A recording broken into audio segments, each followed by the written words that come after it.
महाराष्ट्र दिनाच्या मी मनापासून 1 मे महाराष्ट्र दिनाच्या शुभेच्छा देतो सगळ्या तमाम महाराष्ट्रातल्या जनतेला। आज 65 वर्ष पूर्ण होत आहेत आणि खरं म्हणजे आज हुतात्मा स्मारक या ठिकाणी आदरांजली व्हायला आम्ही आलोय।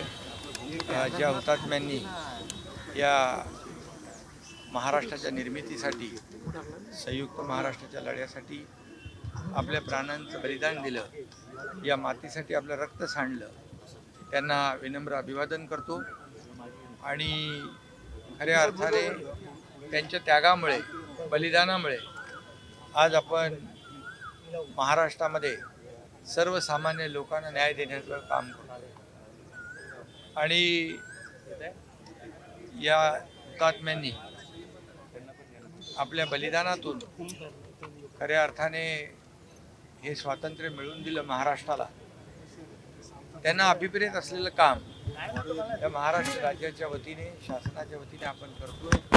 आपल्याला माहीत आहे की 2022 पासून जे महायुतीचं सरकार आलं, हे महायुतीचं सरकार या महाराष्ट्रातल्या तमाम सर्वसामान्य जनतेला न्याय देण्याचं काम करतंय। एकीकडे विकास प्रकल्प आपण पुढे नेतोय म्हणजे महाराष्ट्राचा विकास, आणि दुसरीकडे लोकाभिमुख कल्याणकारी योजना यांची सांगड घालतो।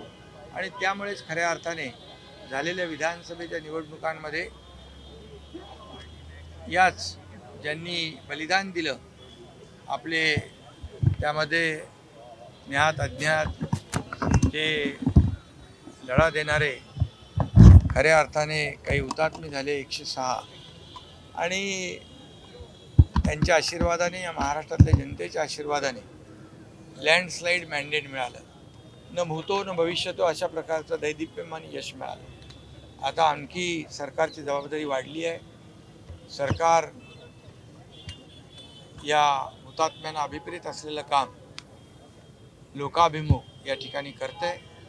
आणि यासाठी आदरणीय देशाचे प्रधानमंत्री असतील मोदीजी, गृहमंत्री अमित भाई वेळोवेळी आम्हाला राज्याला सहकार्य करतात।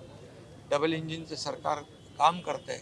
आणि कालच 1 मे महाराष्ट्र दिनाच्या पूर्वसंध्येला जातनिहाय जनगणनेचा मोठा निर्णय घेतला। यामुळे खऱ्या अर्थाने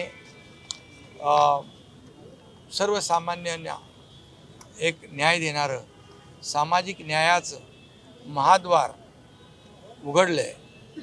आणि यासाठी मी आदरणीय देशाचे प्रधानमंत्री मोदीजींना धन्यवाद देतो आणि त्यांचे आभार मानतो।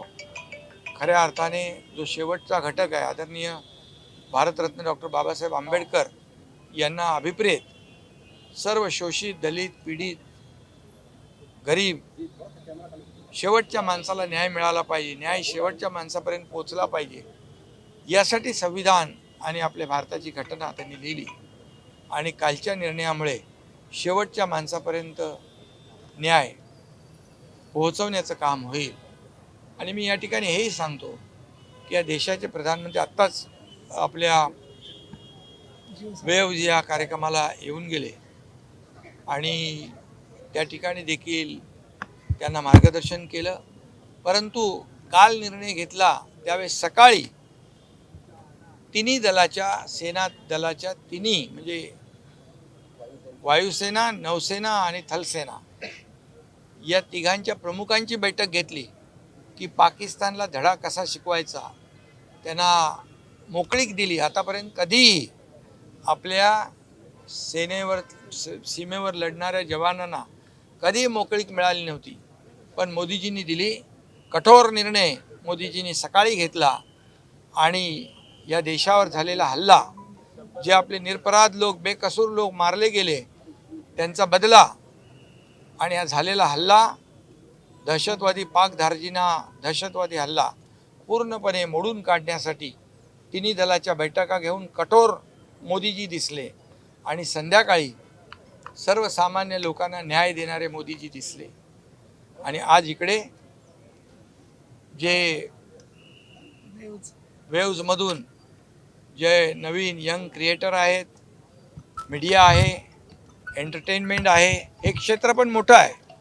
आणि हे वेव्सचा हा कार्यक्रम जो आहे, जो world audio visual and entertainment summit 2025 हा पहिल्यांदा होतो आहे आणि त्याला मुंबईमध्ये स्थान दिलं. मुंबई आणि महाराष्ट्राला प्राधान्य दिलं. खरं म्हणजे त्यांचं अभिनंदन करावं तेवढं थोडं आहे. कारण ते म्हणाले होते मुंबईला ग्लोबल फिनटेक हब करू, मुंबईला देशाचं ग्रोथ सेंटर पॉवर हाऊस करू. त्याचं हे पहिलं पाऊल आहे. आणि म्हणून आज बघितलं आम्ही की वेगवेगळ्या आयडियाज त्या ठिकाणी आणि दोन्ही क्षेत्र एवढी मोठी आहेत की त्यामध्ये हजारो लाखो लोकांना त्या ठिकाणी त्यांचे आयडियाज, त्यांचे व्ह्यूज तिथे मांडतायत. 4 दिवसाचं ते सेशन आहे आणि त्यामधून लाखो लोकांना रोजगार मिळेल आणि मुंबईचं ब्रँडिंग होईल, मार्केटिंग होईल, शोकेसिंग होईल आणि मुंबई देशाच्या नाही जगाच्या नकाशावर मुंबई चमकेल आणि मुंबईचं नाव होईल. आणि त्यामुळे देखील त्यांना मी मनापासून धन्यवाद देतो.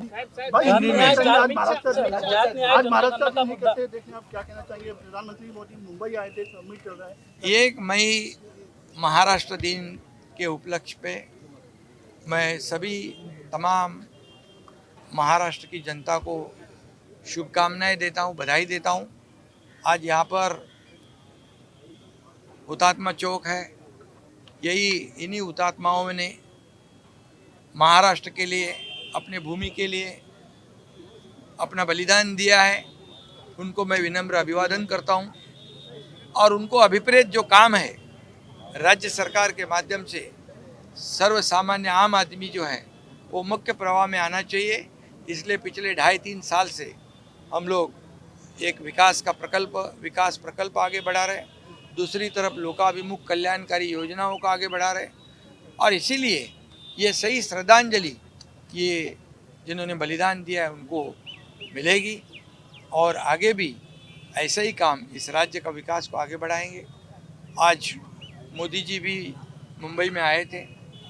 वेव्स के जो समिट है world audio visual end entertainment summit 2025 को, वहाँ पर भी देखा कि आज पूरी दुनिया के वर्ल्ड के लोग मुंबई में आए हैं. मुंबई का महत्व क्या है वो आज लोगों को, पूरे दुनिया को दिखेगा.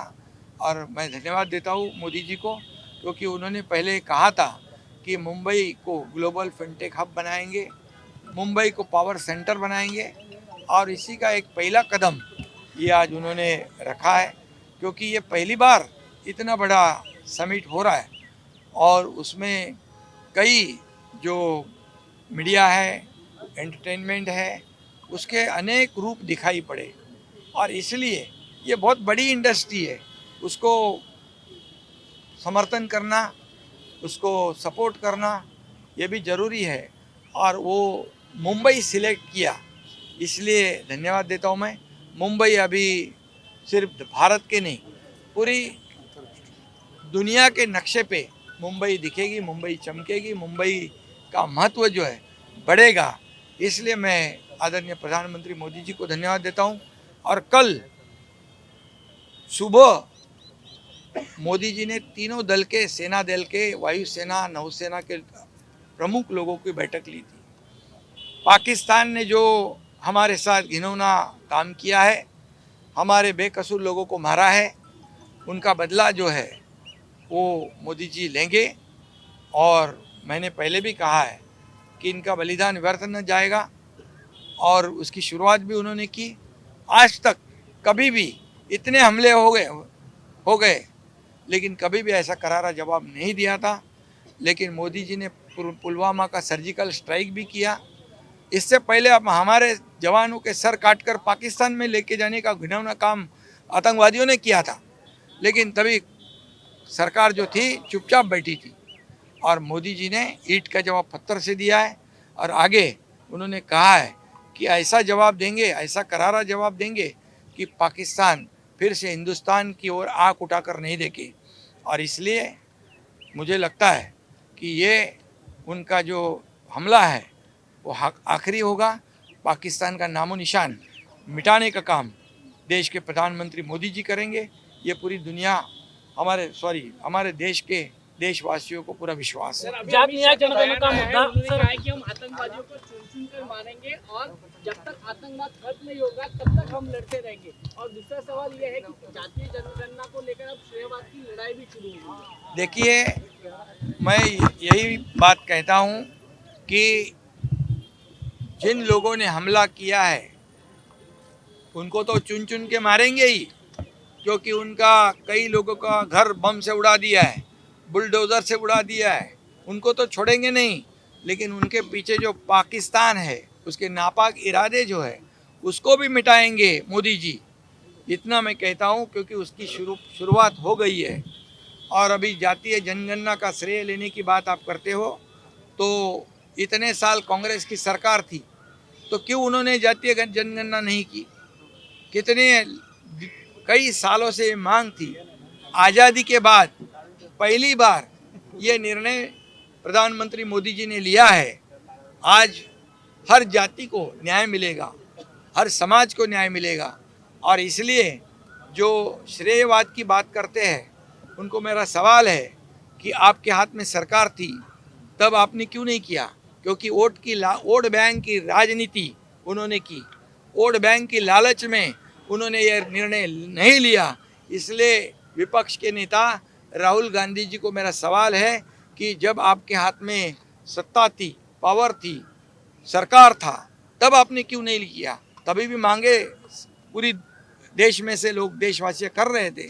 इसलिए ये सिर्फ श्रेयवाद की लड़ाई है। मोदी जी श्रेयवाद के लिए काम नहीं करते, वो देने का काम करते हैं, लेने का काम करते नहीं। और सामने जो आरोप करते हैं वो लेने का काम करते हैं, देने का काम उनको मालूम नहीं। इसलिए मैं इतना ही कहूँगा, ये 140 करोड़ जनता का श्रेय है। दादानी तुम्ही अभिवादन केलं। सातत्याने विरोधक म्हणत होते की दोन्ही नेत्यांमध्ये समन्वय नाही, सरकारमध्ये समन्वय नाही। अरे तुम्ही सांगता, तुम्हीच चालवता आणि विरोध आम्ही तिघही, आमची टीम तीच आहे, आमचं इंजिन तेच आहे। आणि तिथं आमच्यामध्ये कुठलाही समन्वयाचा अभाव नाही। आम्हाला आमचा कुठला अजेंडा वैयक्तिक नाही। या महाराष्ट्रातल्या जनतेचा विकास करणं, त्यांना न्याय देणं हा अजेंडा आहे आमचा।